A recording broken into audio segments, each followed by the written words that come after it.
Welcome to Hospitality Talks. This is Sam-Erik, and next to me is my co-host Abid.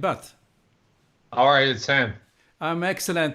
I'm actually very excited about this episode because we met in Phuket, right? And this is where you have resorts with beautiful spas and so on. And it brings me some very fond memories of the time that we were operating in a resort environment, and I'm a little bit envious, particularly to our guests here who are living and breathing wellness and spa culture and so on, and the community. So I'm very excited about this discussion today.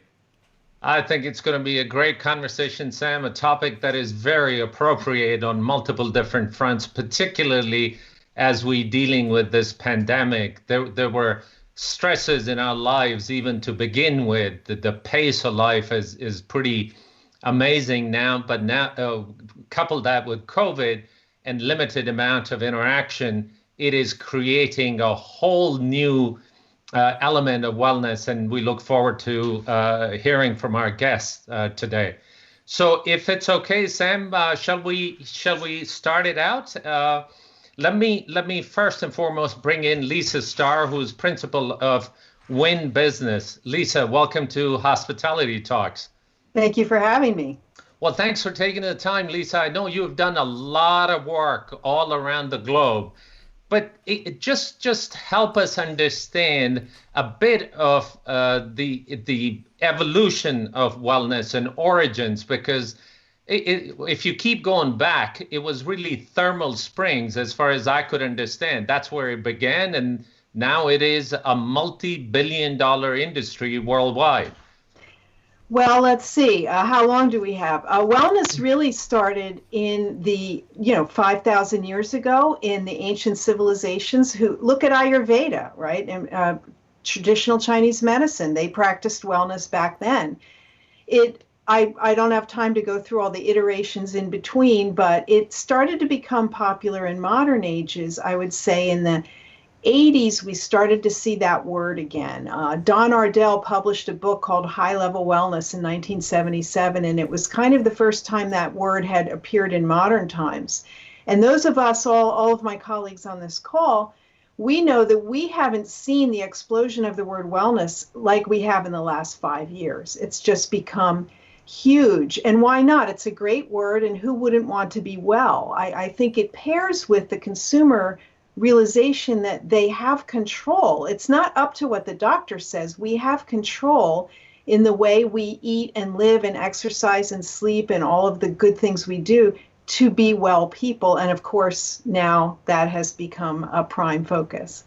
Well, Lisa, it's some of it as a consumer, not an industry person, purely as a consumer, some of it seems a bit like a fad. It comes in, it goes out. We talk about one particular thing, and then all of a sudden that fades out, and then the next wave of things is on. How much of it is really scientifically driven to benefit people? That's a great question, Abid. I think that much more now is, I do hear what you're saying. There have been sort of faddish trends in wellness, like the fish pedicures, that kind of thing, which do come and go. But for the most part, I think what we're seeing now, the modalities that are used are long-lived and popular. I mean, let's start with Swedish massage. It is the #1 treatment in every spa around the world that offers it. And people understand all of the multiple benefits that come with lowering your blood pressure, lowering your stress level, et cetera. So there are iterations that people try, but I don't call many of what's happening now fads. I think people thought hot stone massage would be a fad, and here it is 15 years later. It's still excellent. I mean, we know we have to try things, right? And so we need to try different things and see what works. Every body is a complex organism, and cryotherapy might be great for someone, and someone else prefers infrared sauna, but they're all effective. You just need to know what works for you. Fair enough, because quite candidly, that would be true for even medical treatments, because not every treatment works for every individual. So it's got to be almost custom made.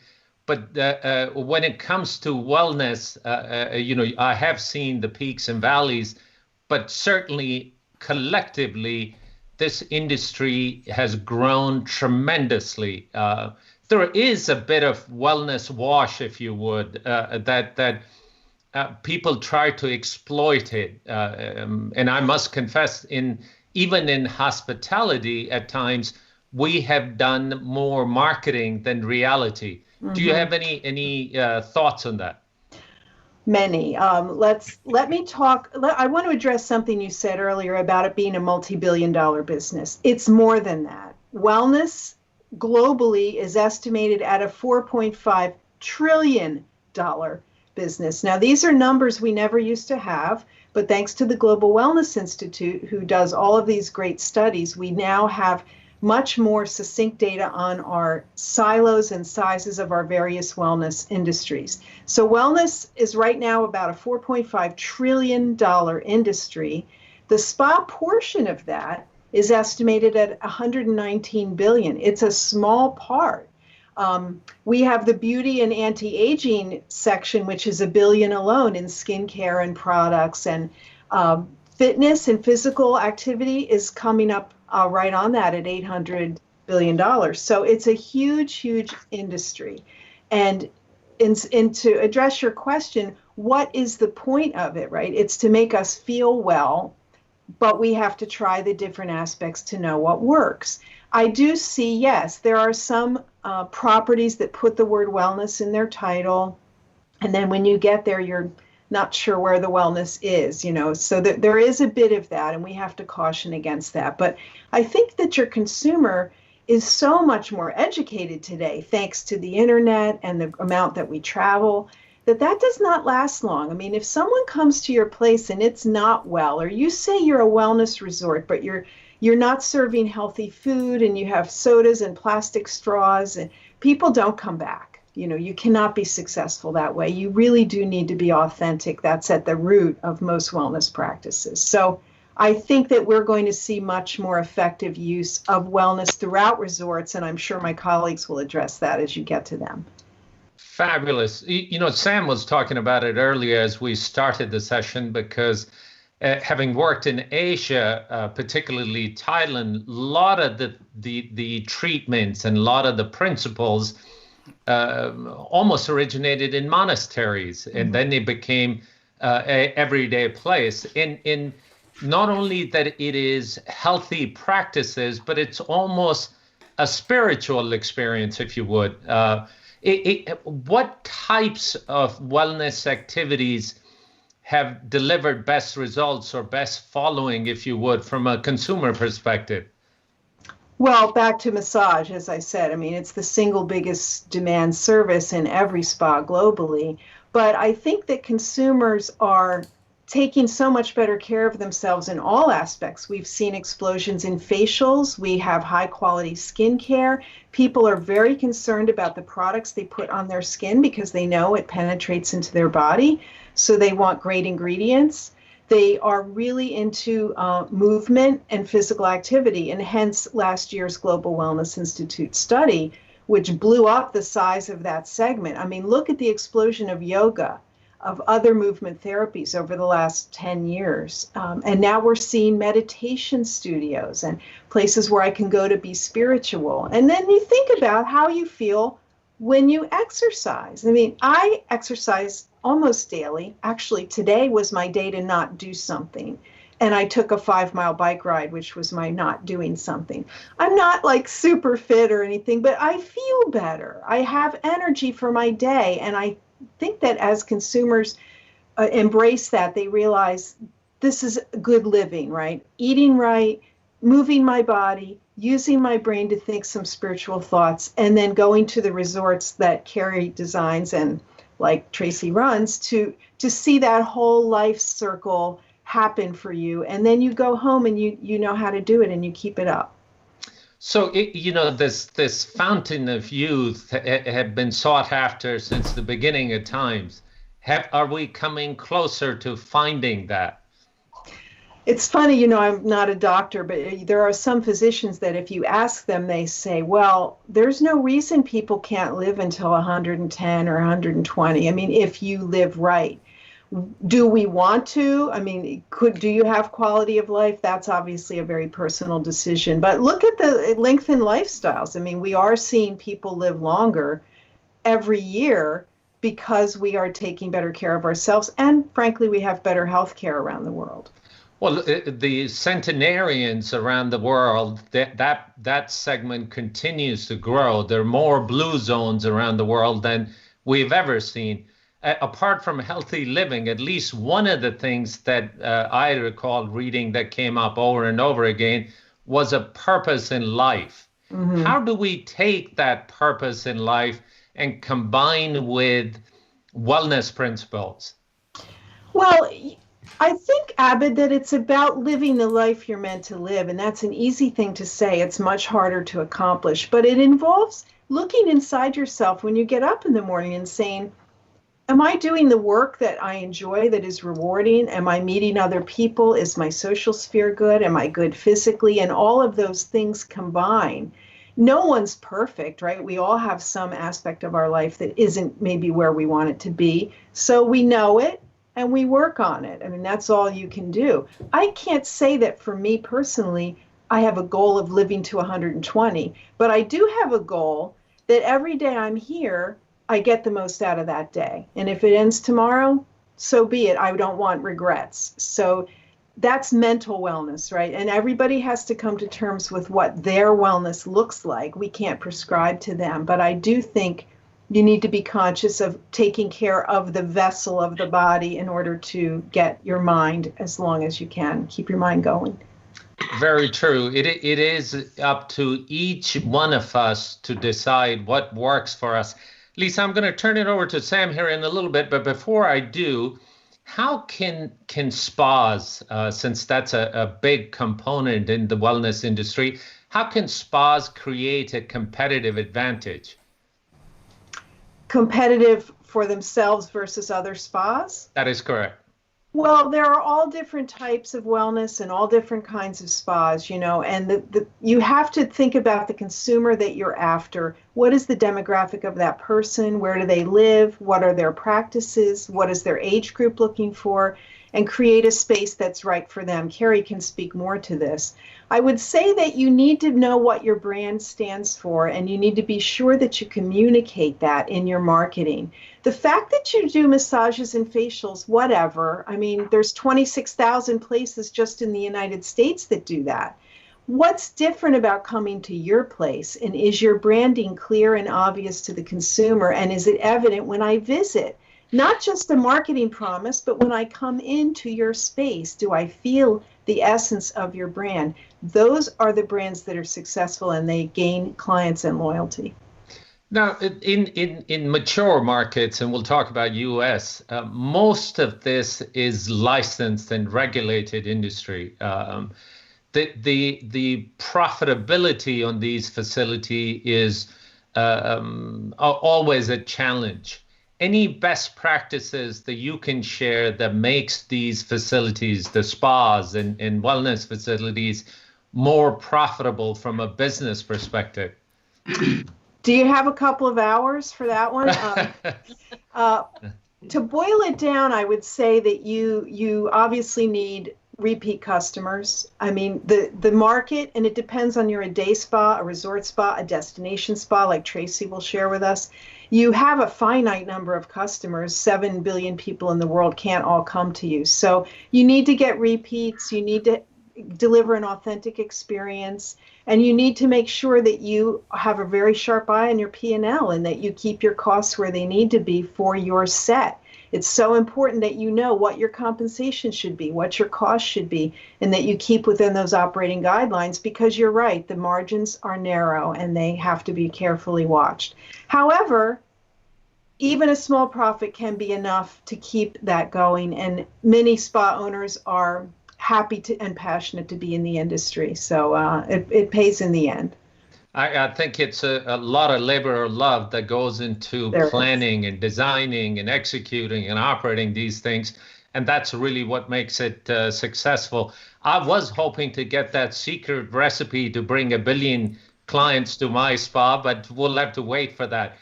Let me turn it over to Sam at this point, and I'll be right back with you.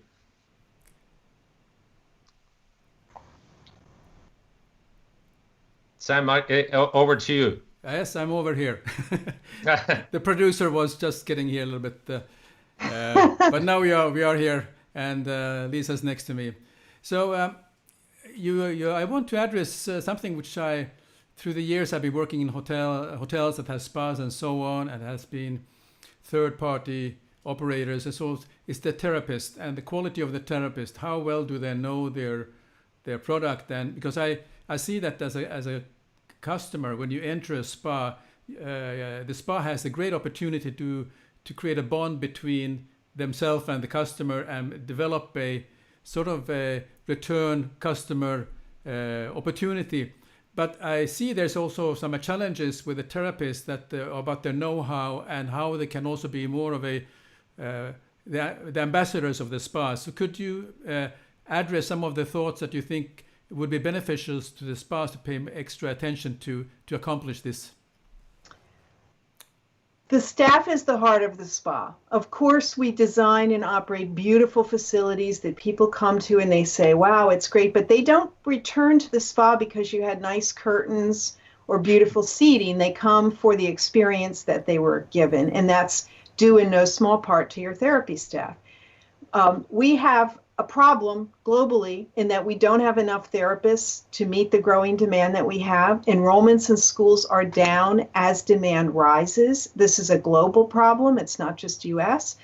So yes, you need to find and be ready to train and do what you need to do to keep good people. Understanding, like back to our profit issue, you can't give away the bank, but we need to treat these people that work in these facilities like careers. Like we have often not had benefits, paid time off, not a culture of togetherness. And that's so important because these people that work in spa and wellness, they want that. They are not corporate employees and they want to be part of something bigger. So your brand and culture and vision is never more important than when it comes to communicating with the staff and keeping them the best you can. We are always searching for staff. I could ask any owner across the country right now, do you have enough staff? And they would probably say no. So we've got to keep the ones that we have by building really strong and vital cultures that value them. Yeah. What is the situation in US, particularly in recruitment and training of therapists? Because there are some therapists that are so golden that people are prepared to travel in length just to get their treatment or from them. But what is the situation in US in this regard of schooling, training, and certification of therapists? Well, Sam-Erik, let me sum it up just quickly for our listeners by saying that the way we run it in the U.S. is different than every other country globally. We have 50 states that mandate licensing for each modality.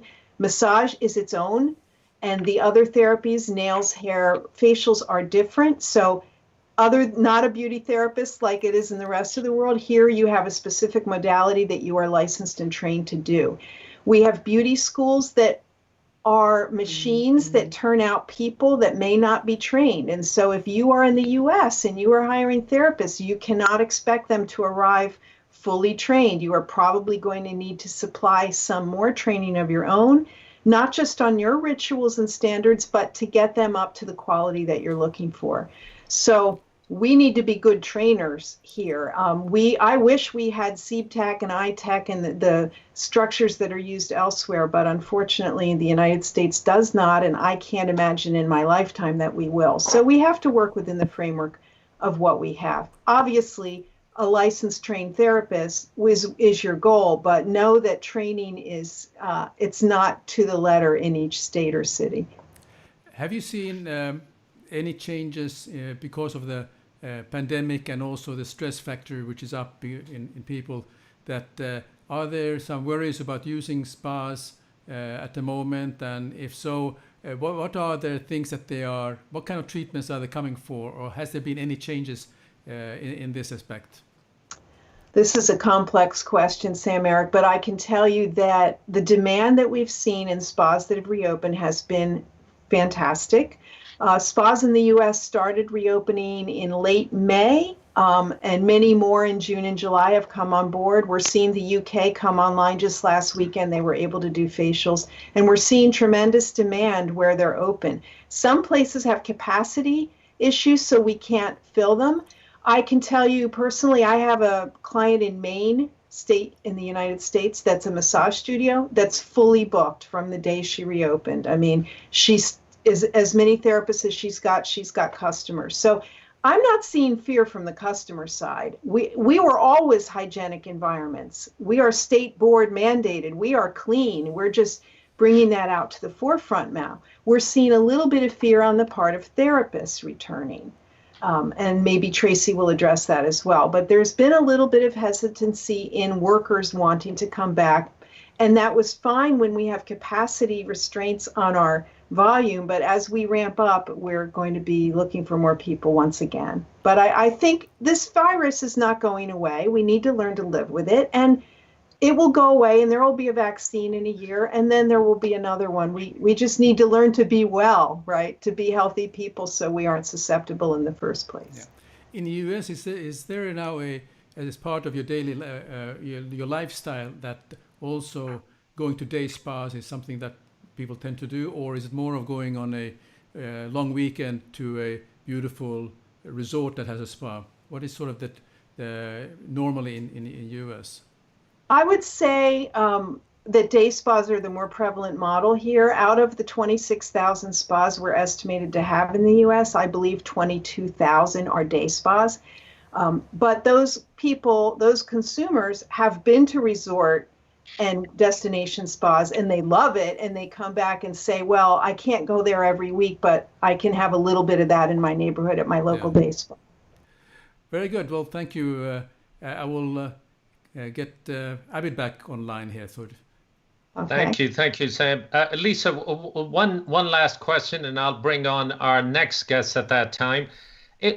Talk a little bit about the growth areas. Where can we focus on moving into the future? Is it a particular type of facility, particular type of treatment?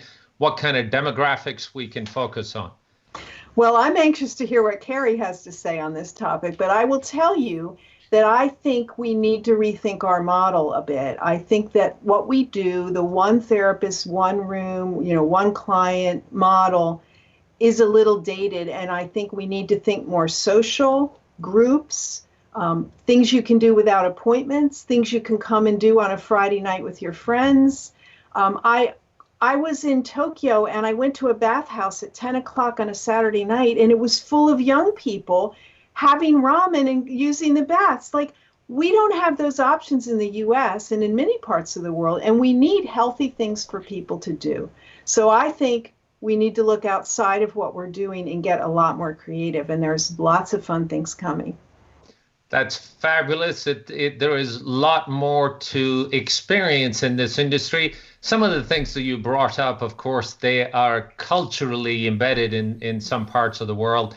We'll have to figure it out how to adapt them into U.S. client base. But thanks for your input, Lisa. Please stay with us. We'll be back with you. At this point, I'm going to bring in Cary Collier, who is the principal for BLU Spa Inc. Cary, welcome to Hospitality Talks. Thank you very much, Abid. Well, glad to be here. Thanks for taking the time. Now, Cary, you have obviously designed these facilities all over the world. You now almost designing wellness communities. Tell us, what is the latest trend? What's hot? What is working? Well, I think that never before has the curtain been wider for wellness, and how it is really a part of wellness at hospitality, wellness community, wellness of architecture and design. So with all the chaos that has happened in now our alternate universe, I feel like I guess at some point we have to look for silver linings. So I think that a lot of things, in my opinion, should have been done anyway. So now the planet has slapped us in the face, and it's time to take another look on how we go about it. So I believe that even in other aspects of wellness, whether it's, let's take, Nike or other types of nutrition or IV treatments and drinks and keto and so on. The branding and the positioning, the storytelling now is a bit of a shift, which is actually good. I think it's more bringing more emotional IQ to whatever branding and positioning that you're trying to do. And I'll say it this way, that never before has trust been more important. So a kindness and a caring has always been a part of the spa industry and now wellness. So there's a blending. And as Lisa was saying, there's new thinking. So how we mix spa, which is one small component, but also fitness. And now what else can we bring to a new business model? So the business model of wellness, as far as hospitality and what's going on inside of a hotel room, how food and beverage is done, et cetera, wellness is an underlying part of all of that. And I guess the last thing for now is that community is the North Star of any great wellness development. And it has to be there. If from living in Asia, living in the village environment and a mountain rainforest in Java, also in Bali, if the culture is healthier, then you are healthier. So I think there's new thinking again that is helping us to inspire new thinking for design and planning. Well, I remember, Cary, the days when some of the hotels would find a small corner storage area, put a couple of treadmills in it, and that was our quote-unquote wellness facility. We've come a long ways from there, obviously, because now a lot of the wellness facilities, whether they're spas or whether they're fitness centers or whether they are restaurants that are dedicated to wellness, they get the prime spot and prime real estate because consumers are asking for these things. Well, what has changed over a period of time in design components that you are incorporating as you look at these facilities? Well, thankfully, and I attribute hair loss to actually trying to make a spa inside of a space do something magical. So great question, Sam. I mean, a blessing for my wife Kim and I were that we were able to live and work in Bali for about 8 years back in the 1990s, including Thailand and Java and other places. So with Banyan Tree and Four Seasons and et cetera. So at the time, ironically, owners were looking for Western spas, Asian owners looking for a Western spa.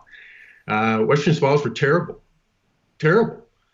So luckily, not just us, but there was others involved who said, look, let's go and do like a Balinese spa and create that culture around it. So long story short, lesson learned, the value of indoor and outdoor spaces.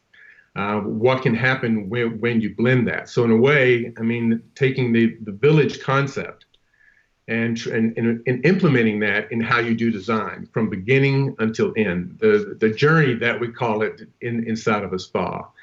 So there's just it's interesting to watch how people react once you flow or take them through an indoor and outdoor facility.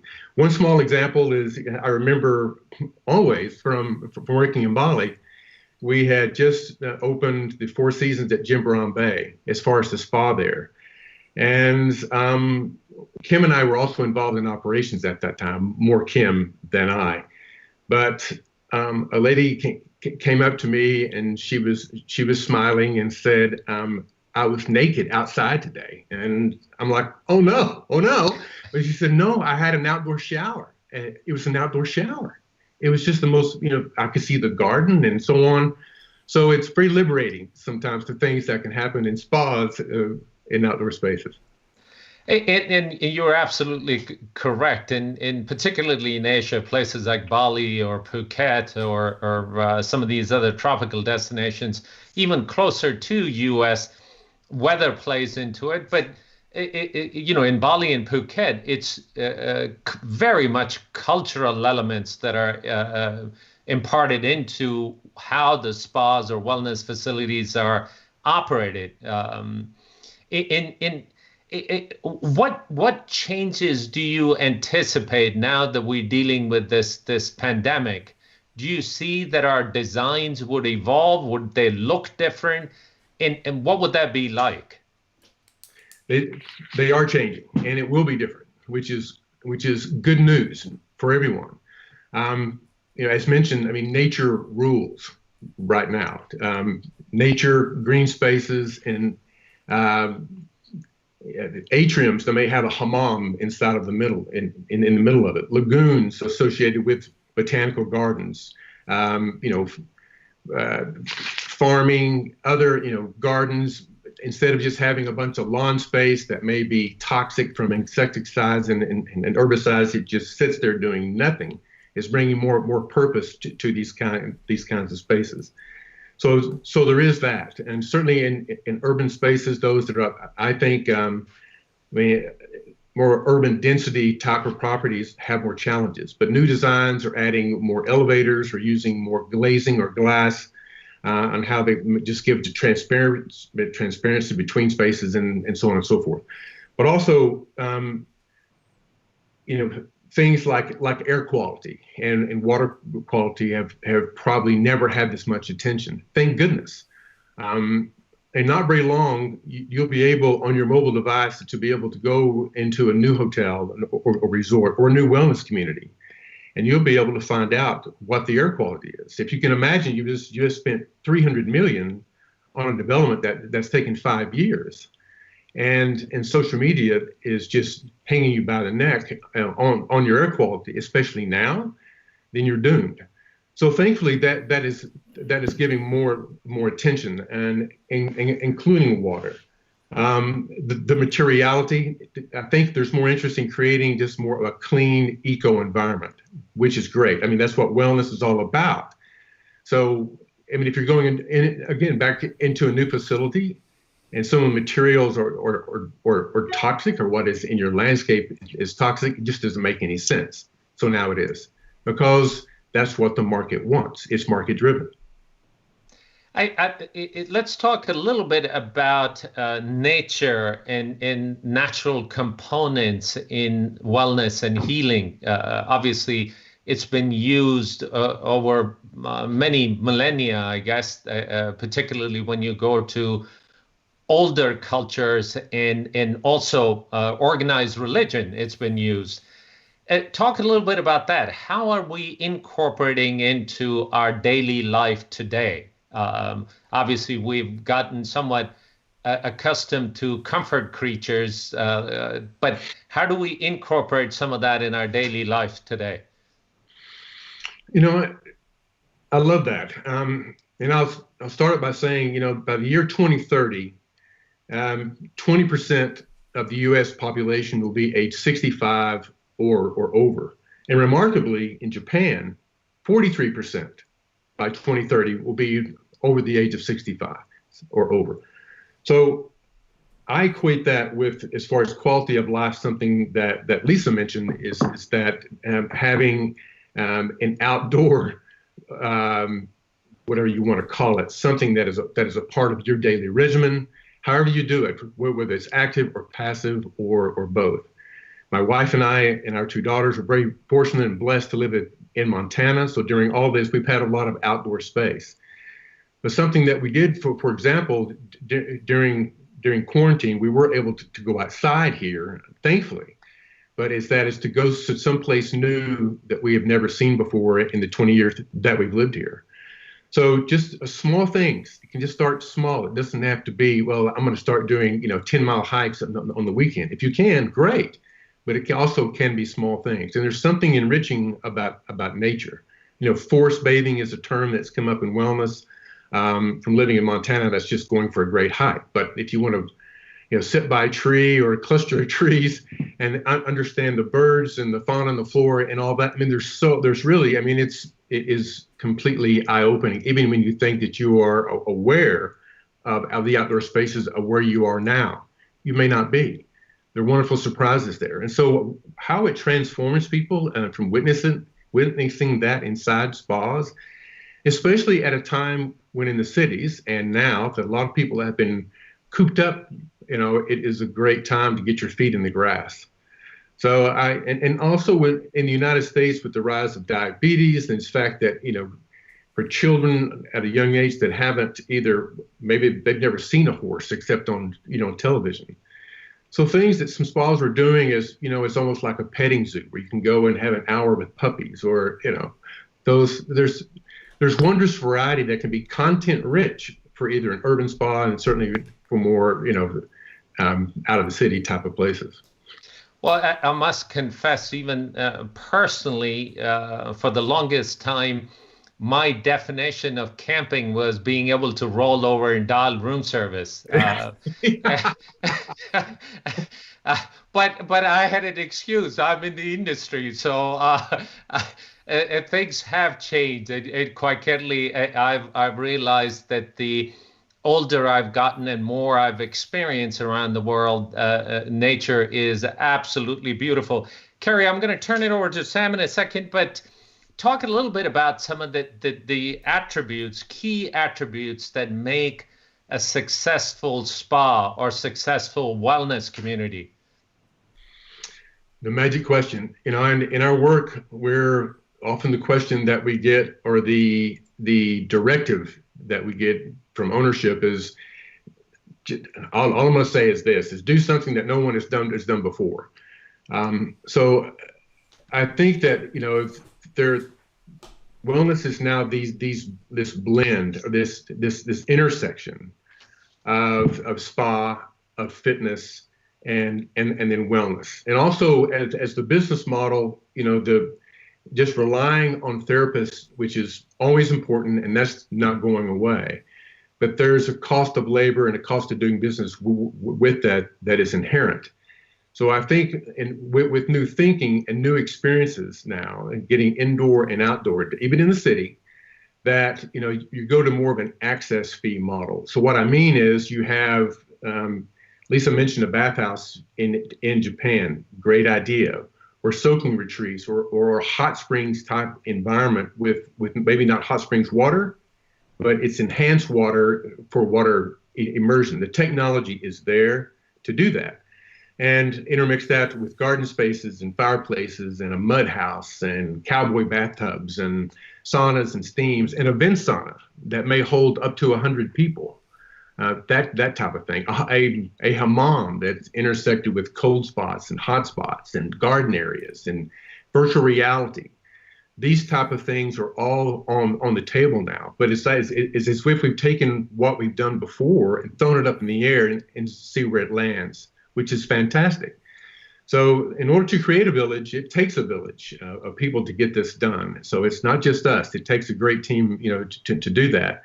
But I think there is this, again, wondrous variety of things that are coming, and this preponderance of texture with more of a eco-clean business model behind it. It's ultimately seeking a circular economy type of model. Very challenging in the United States. It's, people turn their heads around, but it is happening. There are wellness communities and some hotels that are doing that. And so that's all we need are a couple of great models. Cary, some of these things that you describe, and as I try to picture it, it seems like college toga pool parties, but hopefully it's far healthier and far enriching than that. Let me turn it over to Sam, and I'll be back to you in a moment. Sam. David. So here I am. Hello, Cary. So yeah.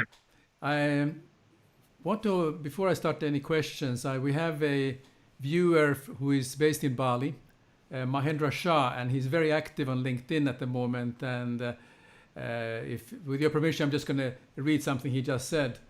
He said that the greatest contribution that spas and wellness centers around the world is educate people to adopt sustainable lifestyles to enhance their own health and well-being, as well as to protect world of nature, contributing to climate mitigation, reducing pandemic risk, and much more. So this is one of the viewers who is giving some feedback and input on the great discussion that we have.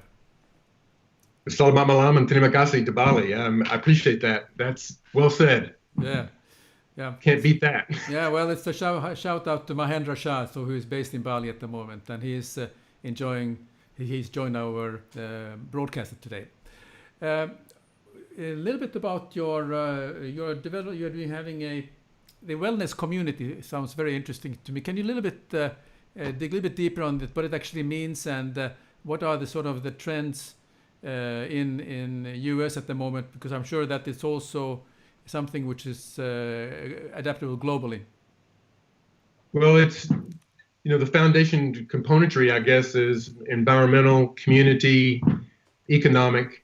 As far as location, land, or lifestyle, it's the physical, the social, the mental, the emotional, and the spiritual. So that's kind of where the white page starts, and then filling in the blanks.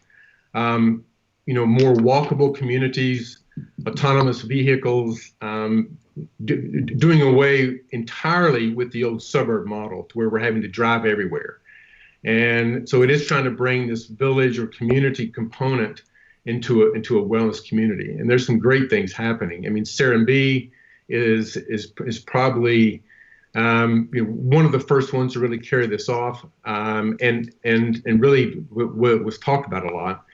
But there are many others across the United States that are happening, and also around the world. So I think it goes back to this idea of creating community in a way that is also will cross generations. So you may, which I think is for Americans is very, very foreign. Taking care of family. Or taking care of your neighbors. I mean, it exists, but for younger generations and perhaps for old too, and just how the world is now, it's a bit fractured. So I think that's the idea. So, for example, you're walking down the street that may have no cars. It's a living street. And you see someone in a walker, and you're at a younger age, and you actually have a conversation. As silly as that may sound, that is the idea for a lot of these places. So it is trying to create places where an indoor and outdoor as well, to where the dwellings are healthy. The village aspects of where you may go for any type of things that needs and trades and so on are all there's an overarching goal, and that is to take care of each other in this community. Long answer, but sorry, there you go. No, this is fantastic. I kind of just visualizing what you were saying, that about the kind of a lifestyle and community mood over there. You're doing concept development for spas, am I right? Yes, sir. What is your approach? You go into a new location, just for someone who is now viewing and doesn't fully understand what it all takes to create a concept and develop it. What are the steps you taking before you start when you start to draw some of the first sketches or words or thoughts when you go to a new location? Well, again, I'll go back. A blessing that really changed our lives for my wife and I is living and working in Bali, and so the realization that happened then is that we need to understand our culture, and so that almost sounds trite now, as if it's not anything new per se, but it's all in the doing, right? So on what we're tasked with is to really to dive into the culture, to understand, of course, the market, who is going to be the intended market there, and to really understand from the land what is growing there, from art and music, and we take from either local theater or poetry. I mean, there's all art especially. There's all kinds of things that ultimately will help us find a concept. You just never know where a good idea is going to come from. So that's how we start, and we interweave that through, understanding the location that we have to work with. Do we have, for example, view? Is that an asset? Is it ocean or beach and forest, or all three? So that we can create environments within, ideally, all of these habitats. Habitat, in fact, is becoming more and more important, whether to provide a home for pollinators, for things that can grow, medicinal herbs that can be used in the spa and also in the kitchen. So there's a lot of different layers now. Besides where we started with just a spa, it's going much further. The food and beverage aspect of wellness, regardless if it's a hospitality or community, if it's a bathhouse, is now a big deal. Okay, very interesting. Now, I want to just turn over next to a question about branded or independent operations and so on. Can you give me some, what are the customer preferences these days? Are they looking for the freestanding, which is not necessarily branded, or is it going to be branded? What are there thoughts on this about the customer preferences in spas? That's a good question, and I'm curious how that will change now where we are. I go back to this, this emotional IQ when it comes to brands. So trust is a big thing. Let's look at the difference between the marketing and promotion of United and Delta. So I believe that probably now, more than ever, the marketing of spas I'm not trying to make any judgment on any one company here or overall spas, but some of the brands, when it comes to marketing their spa, it could be a lot better. Okay. And it's as if the spa is become a piece of the entire hotel marketing. So it's really lost its identity, or it never really quite has one. The story can be great, but yet the marketing and the storytelling ongoing that is content rich and is consistent is often lacking for many spas. So if we have, when it comes to design and understanding that in the overall business model, if we have the opportunity to work to have a voice in spa location, being freestanding is always preferred, always. And including fitness and and they can be together now. They really can and be fine. So, I'm on the fence. Some brands are fantastic at doing spas, and a lot are just getting better and better. There's more resources behind it. A lot of the independents are doing a heck of a job as well. So it depends, I think, on where on the planet and the location and the culture and so on. But I think the opportunity now, going back to where the conversation started, is that wellness is a part of so much now. And I think people are hearing them also that, genetics will only take up about 10 to 15% of our health outcomes, our individual outcomes. So that leaves another, 85 to 90% that's left up to lifestyle and environment. So I think those that are really speaking to that and how they interweave this wellness story into their hotel or resort, their food and beverage, and everything else when it comes to wellness and facilities, spa, fitness, pools, gardens, farms, and so on. All that. It's a bigger story and a much better story. Yeah, I mean, I really share with you this sentiment with hotels that are where they built where the spa is there and they are sort of part of the whole package, but they're not standing out as with a clear identity, and there are much more room for improvement. They're not only just giving a very nice name, but much more content and more in depth about their what is the brand, who's behind the brand, what do they stand for, what are the values, and why should the customer use that spa for that experience? Because now several hotel developers are looking, the occupancy is not so good. Maybe we get some good hours, occupancy hours in the morning and in the evening, but in the middle of the day, it's not doing very, very well. So they're looking at from this aspect rather than looking at the, in fact, from the point of view that you are addressing in this discussion. So it's really good that you bring it up.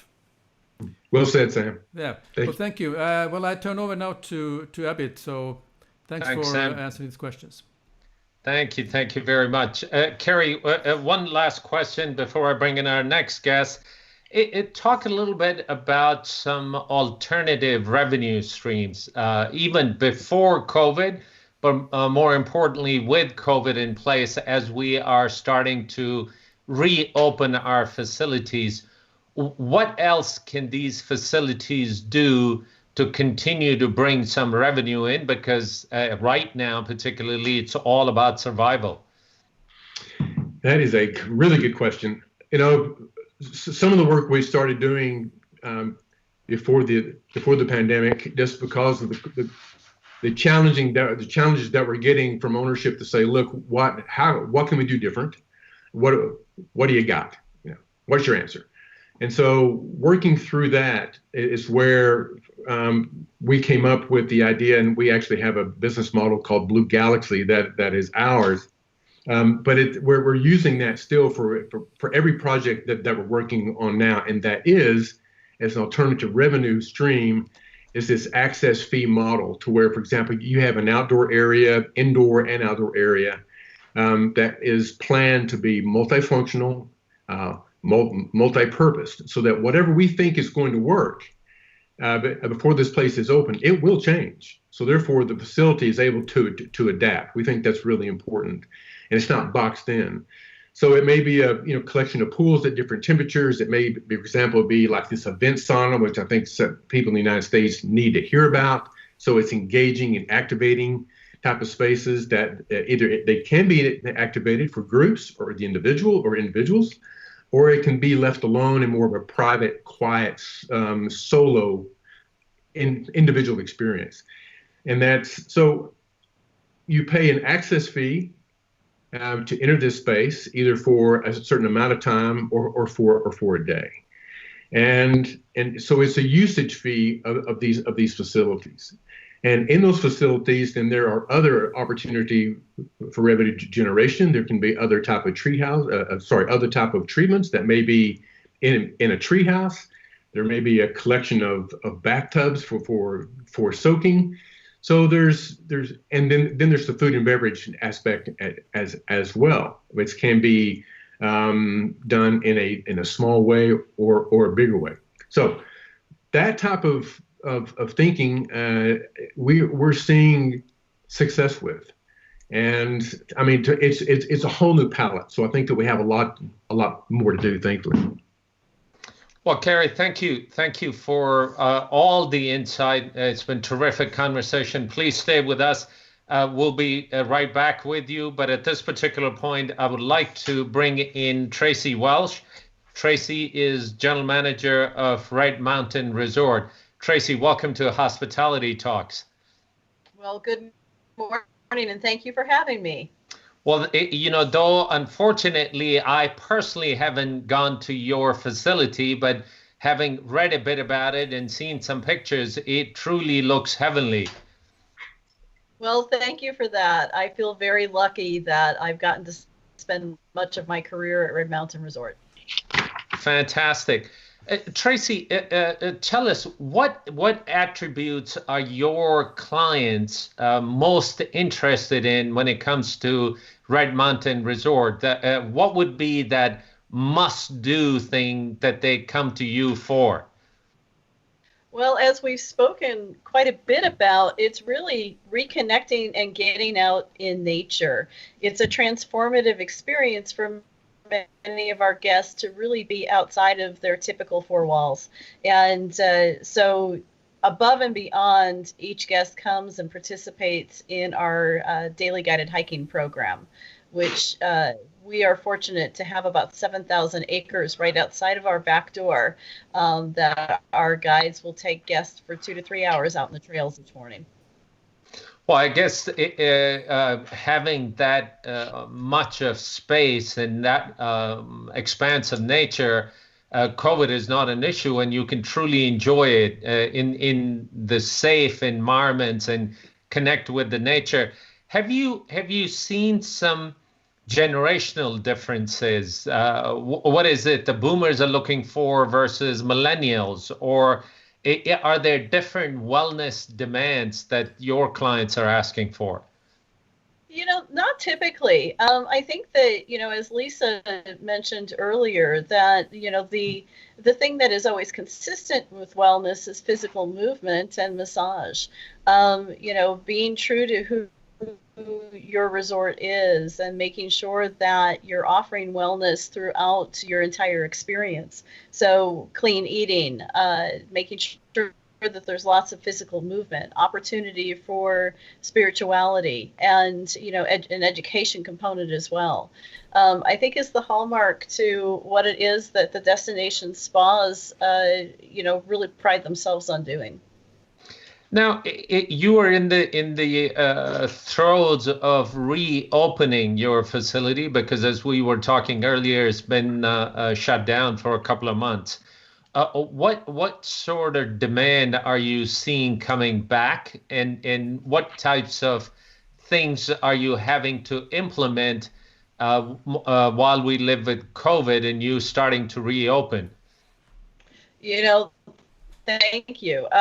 Certainly, it's been a taxing experience. The devil is in the details to making sure that we're meeting our guests' expectations and exceeding those when it comes to what their perception of safety is. And as well, meeting those and exceeding those expectations for our team members throughout the resort, whether they're working in housekeeping or whether they're working as a therapist in the spa.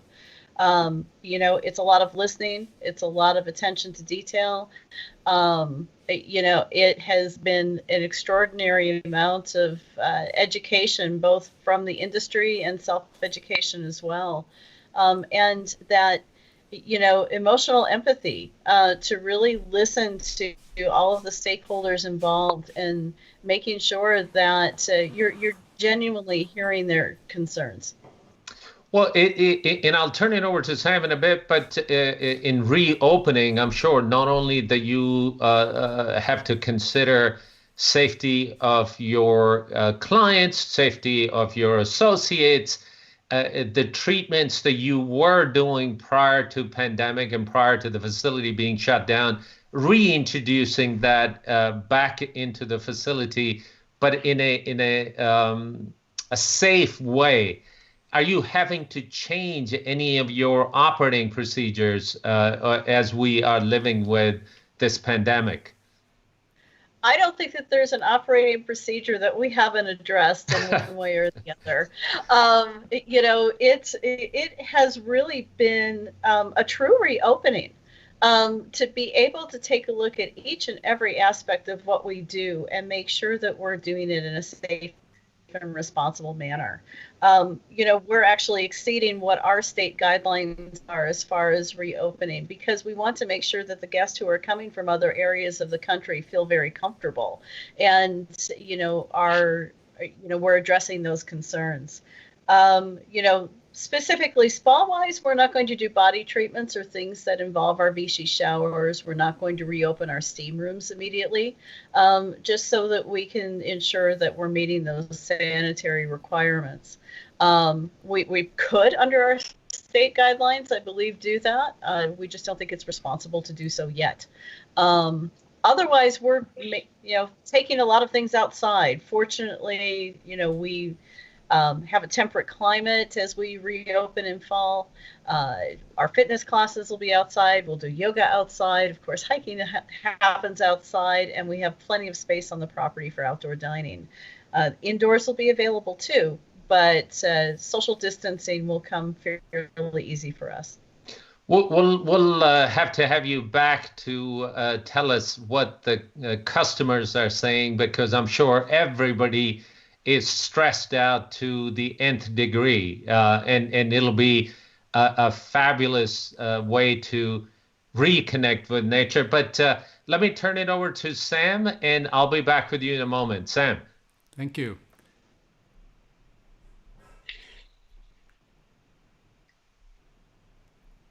So I'm with you here now. Hi, Sam. Hi, Tracy.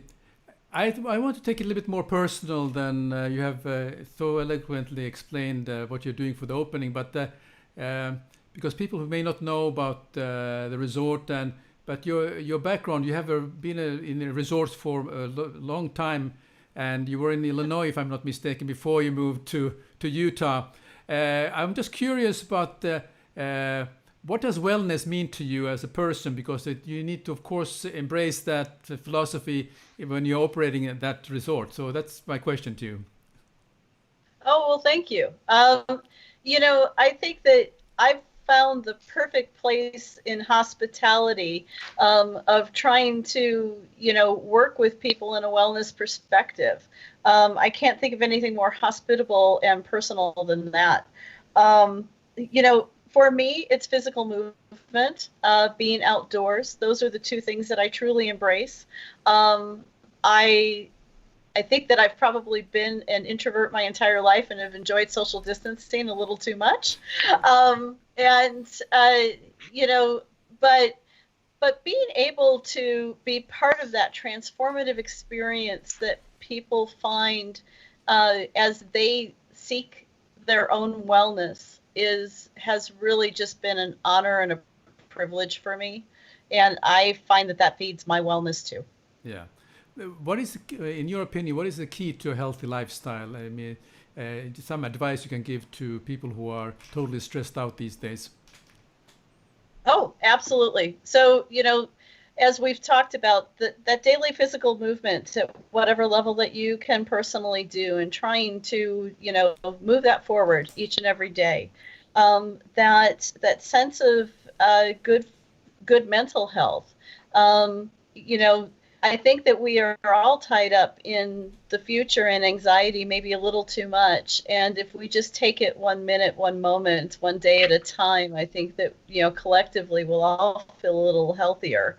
Allowing ourselves the permission to slow down. I think that that's one of the things that, I've certainly learned, and many of us have learned, through this pandemic experience, is the importance of reconnecting with friends and family, and truly taking social responsibility for your own health and for collective health.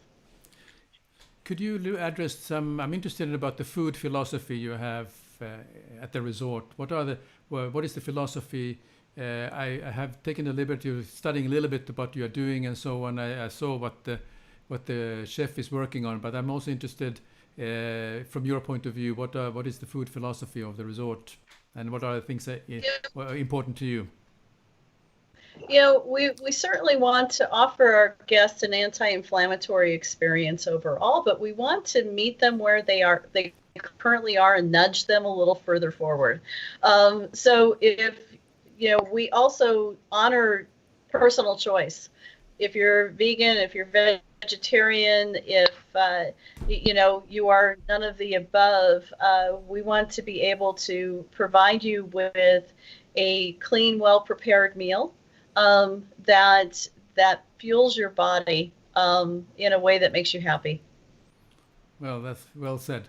Well, thank you very much for those answers, and I'll hand over to Abid. Thank you, Sam. Tracey, talk a little bit about your client demographics.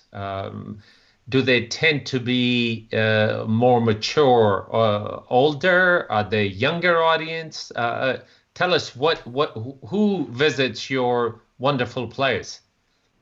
Well, thank you. Typically, our age range is smack in the middle, about 45 years old. We'll go from 30 to 80 in between.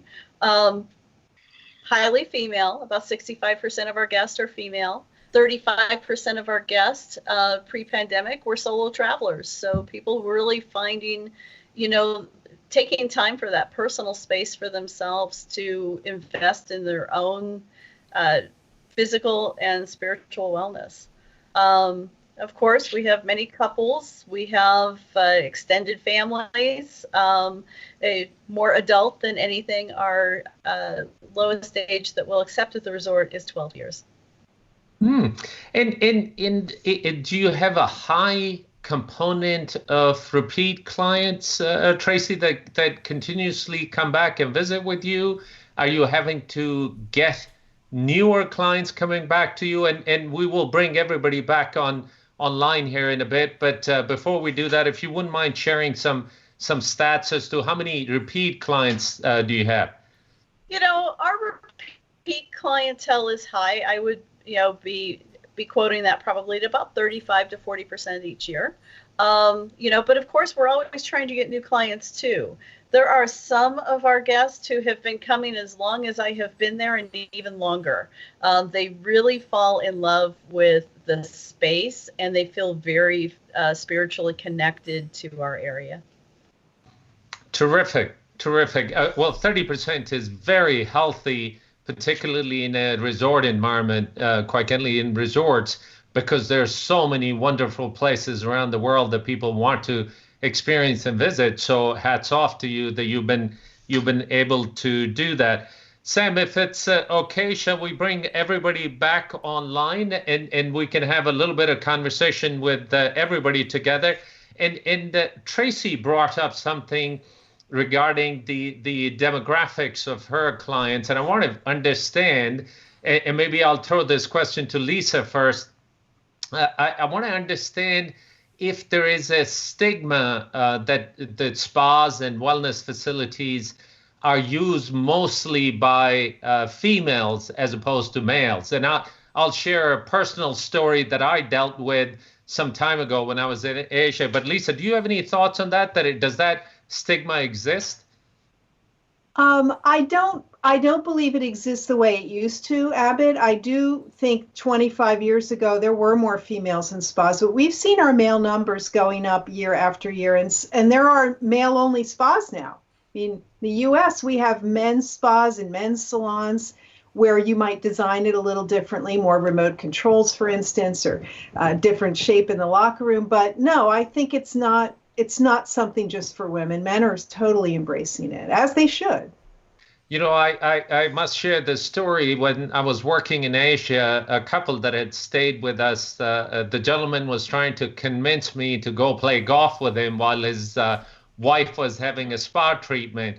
And I was telling him, look, I don't want to get in trouble. You should go have a treatment and you would love it. And they were with us for nearly 5 days. And after the first treatment, he almost canceled all of his tea times. And he was constantly in the spa because he was always under the impression that, I don't know if I want to go into a spa, I'd rather be on a golf course. So at least a little while ago, that stigma definitely existed. I'm glad that that's going away. Back to you, Tracey, from mental wellness and technology. I know every one of us is almost umbilically connected to our mobile devices, and a little buzz or somebody sends us a text, and God help us if we don't respond in 30 seconds. How do you deal with that kind of mindset when people come to you to relax and connect with nature? Are you asking them to leave those devices at the door before they enter? We don't. I found that our guests were more anxious if they left those devices at the door than if they could stay connected. We actually use a texting concierge that our guests have absolutely loved. And, it's amazing. I think the things that people will ask for that they need, that they might not have come to the desk to ask for. And I think that it has really improved their experience overall. We saw our customer satisfaction increase as a result of it. And I know personally, I want to still remain connected with my husband and my family when I'm on vacation. I may choose to do it a little less, but the sense of anxiety that I have if I'm going to miss something important probably outweighs that need for me to disconnect entirely. I think you are correct. A lot of us probably will have an absolute withdrawal if we had to give our devices away. East Coast, as you know, experienced a little bit of a weather pattern, and we were without internet for a day and a half, and it seemed like sky was falling. It was just mind-boggling that we couldn't get connected. Cary, a question for you, and I will turn it over to Sam after this. How has technology facilitated or hindered acquisition of new customers and dissemination of wellness information? Well, of course, social media. I guess enough said. That's helping. That's helping spas. And the cost of marketing, on that, using that correctly is favorable. It's just, again, it's all in the doing and how creative that exercise is. And also, I think that now with the idea of no contact, touchless type of technology in planning facilities, and anything that can be more self-directed. Also, when it comes to enclosures, doors, and so on, so that we're going to more of a Star Trek type model. I hope, what would Spock do? That's how I think about it, and so that we're not touching things as much, and definitely with air quality and water quality, that type of technology for the built environment is helping us out.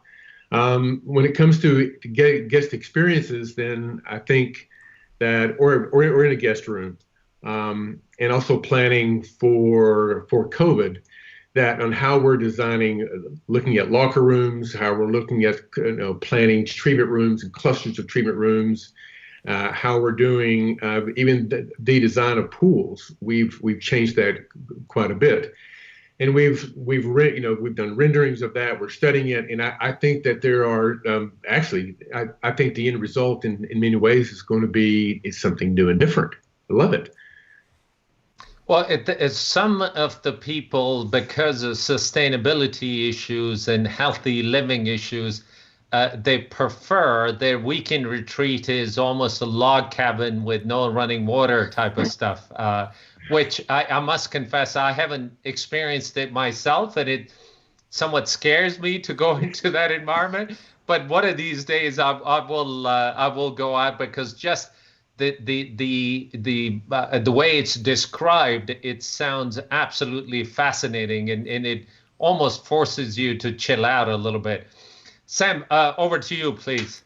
Well, I think it's about time to do the feel-good story, and then to get everyone's best story, what they have experienced about the pandemic and during this very difficult time. So what are there something in your personal life that you have learned or during this time? So maybe we can start with Tracey. Oh my. Glad you're first. Oh my.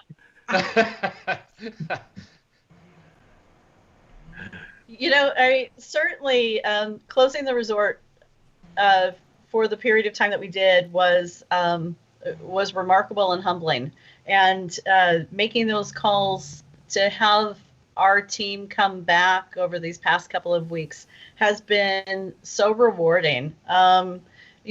Just to hear them really want to come back and serve our guests again.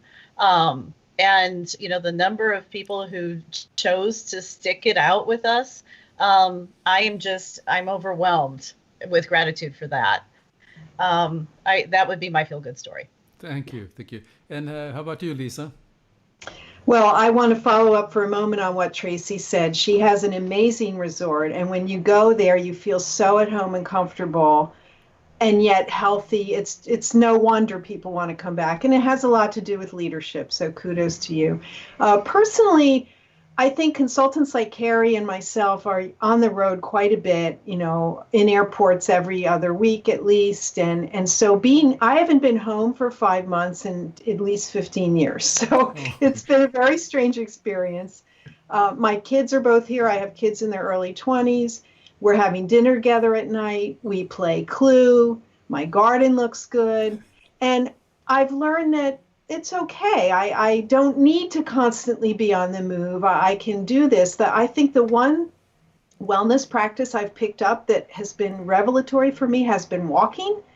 I've been taking walks 6 to 7 miles a few times a week, and I never did that before. And I love it. I listen to podcasts. I listen to my Italian lessons. I walk and I get tired, and it's like exercise, which I never imagined. So that would have never happened, had the pandemic. I'd be on an airplane sitting on my butt, which is not healthy. So there's a silver lining to everything. But yeah, Lisa, the food at the airport was very healthy. Well, who's eating that? I was not eating that. Yeah, I'm also, for my case, also with my wife, we're taking long walks every day. I mean, and I think I'm fitter than ever because of this. That opportunity to, and I've been following the nature, which was quite amazing to follow the nature from springtime and in a different way than I had time to before. So, how about you, Cary?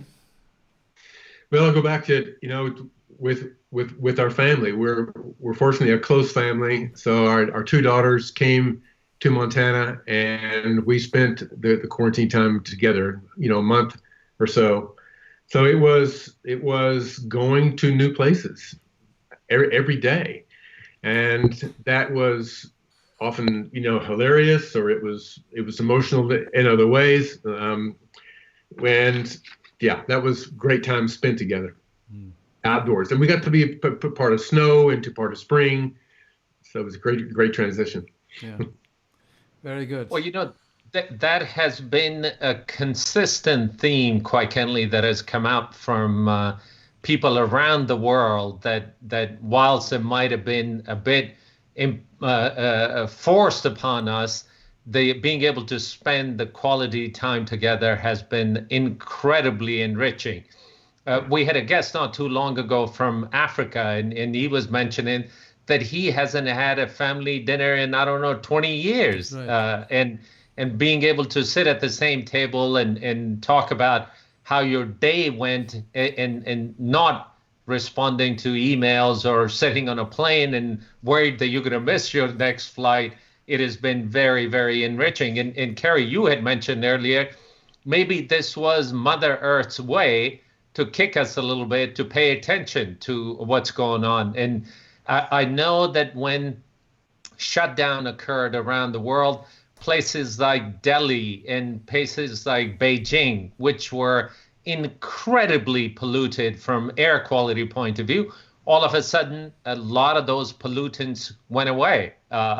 So nature does have a way of healing itself, and maybe this was Mother Earth's way of doing that. So look, I really appreciate your time. Thank you, Lisa. Thank you, Tracey, and Cary. Thank you for joining us. Your input has been fabulous. We look forward to visiting the places that you plan, and certainly with you, Tracey, in person before too long. We had several people join us on Facebook and a few people on the YouTube, but really appreciate your time. Thanks for all your insight. Thanks to all of our viewers that have joined us on different channels. We look forward to bringing our next segment of Wellness on Friday to you. Over to you, Sam. Yes, thank you, Abid. Yeah, I'd like to thank all the live viewers on YouTube, Facebook, and LinkedIn, and also the replay viewers who are joining us a little bit later. And just a special shout out to Mahendra Shah, who is in Bali. He took the time to give a lot of comments, and his comments you can read in the LinkedIn comments. That he's an operator in Bali. So thank you very much for that. So with these words, I'm just looking forward then to our next session, and thank you very much to our guests again. Thank you. Thank you. Thank you. Thank you very much. Thank you. Thank you.